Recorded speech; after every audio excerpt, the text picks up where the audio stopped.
Hi అండి, అందరికీ నమస్కారం అండి. వేళ పండుగప్ప కర్రీ చూపిస్తున్నాను. అదిగో చూపిస్తారు కదండి, అలా ఉంటుంది పండుగప్ప అంటేనే. అది ఫిషేనండి, దాని పేరే పండుగప్ప.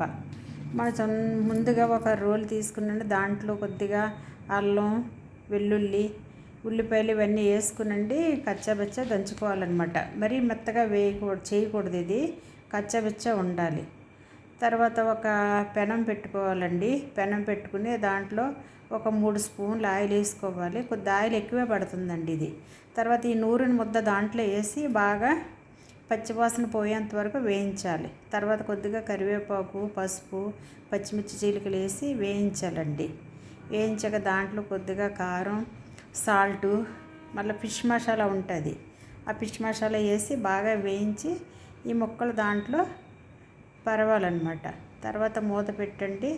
మళ్ళీ ఒక పైన కింద రోస్ట్ అయిపోద్ది కదా, మళ్ళీ ఒకసారి కింద మీద తిప్పాలి. తిప్పిందాకుండా అది బాగా నూనెలో కొద్ది మగ్గుద్దండి. మగ్గాక దాంట్లో కొద్దిగా తర్వాత దానికి సరిపడినంత వాటర్ వేసుకోవాలి. వేసుకుని బాగా ఎగరాలండి. ఎలాగంటే డ్రైలా అయిపోవాలన్నమాట. ఇదేంటంటే ఫిష్ చాలా బాగుంటుందండి. దీనికి కాస్ట్ కూడా ఎక్కువే. ఇది ఉభయ గోదావరి జిల్లాల్లోనే, గోదావరిలోనే దొరుకుద్దండి ఫిష్.